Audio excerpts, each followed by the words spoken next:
So, do you want to do the song of the year? Yep. 1992. I hope I know them because I forgot to listen to them this week.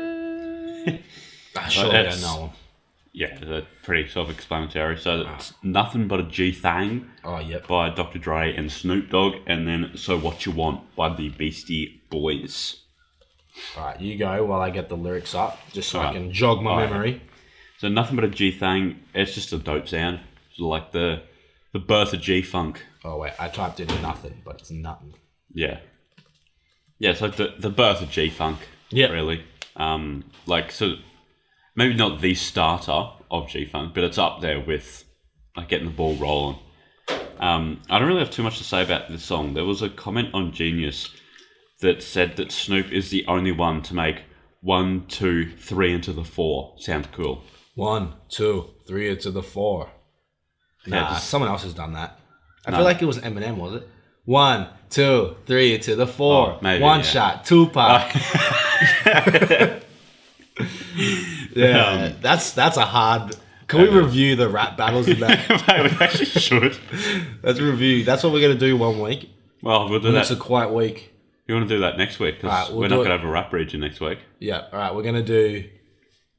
All right. How about you review the final rap battles, and I'll review all the rapping in between.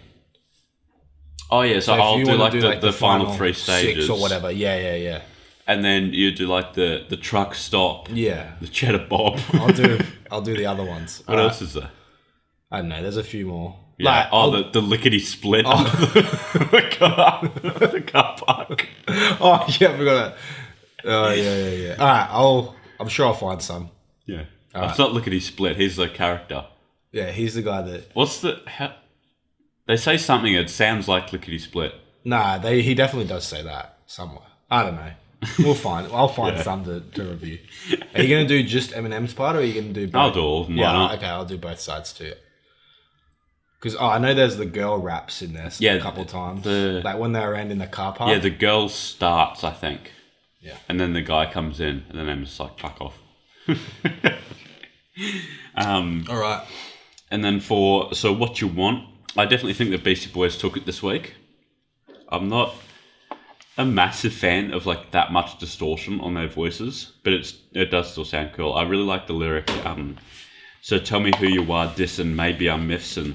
The reason you're smiling a while, and so listen. That was Mike D in verse 2. Mike D. Beastie Boys are quite underrated, I think. They are, yeah. I'm going to talk about them and touch on them like this much in my rap region. But, Ooh. yeah, I think they're underrated, but I do have to give it to Nothing But a G Thing. I just Okay. think just for influence alone. Yeah, that's Like, fair. I think, like, we've talked about this a lot, and a lot of these songs have been like a goalpost, sort of, when you look back, oh, okay, this was the start of this. Yeah, I think yeah, this is obviously the start.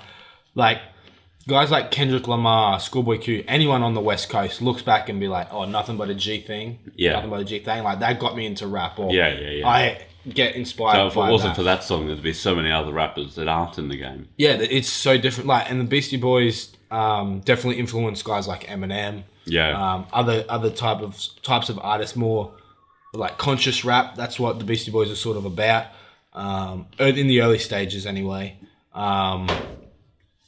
But yeah, I think that in terms of influence, Nothing But a G Thing slightly edges the young Beastie Yeah. Boys on this one. The young trio. I would say, yeah, for influence, Nothing But a Yeah. G Thing for sure. The Beastie Boys, I always get confused with like another group, but Right. I can only ever remember one group at a time, and I don't know why. Oh, yeah. Something interesting about this song, you probably read this too, but Snoop Dogg was actually in jail. I did not read that. Snoop Dogg was in jail when Dr. Dre wanted to record this. Because Dr. Dre really wanted it out. Okay. Like, he actually, in the original version, he's actually recording through a jail phone. Oh, there you He's go. recording the song through a jail phone. And Surely you in could just what wait. NWA, remember when we watched that, Straight Outta Compton? Yeah. They showed them playing that for the first time, but they were in the house. He wasn't in jail. They might have stretched that a little bit. Because I just remember, I always forget that guy's name. that played him. He plays the guy in Atlanta and he plays the guy in Get Out. And Sorry to Bother You. I can't remember his name.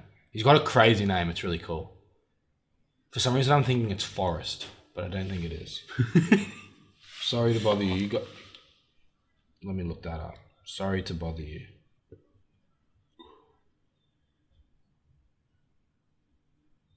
What's his name? Laketh. That's right. I don't know. Oh, Forrest, Laketh. They sort of sound similar. But yeah, I really enjoyed both of these tracks. But yeah, I think the Dr. Dre's lead single off The Chronic, one of the most iconic albums of all time, edges out this week. I don't really have much more to say. And apparently Dr. Dre played it at a party and everyone loved it and they just wanted to hear that song all night. That would be a shit party. So that was the birth of G-Funk at this party. So whoever was there, they can sort of be credited.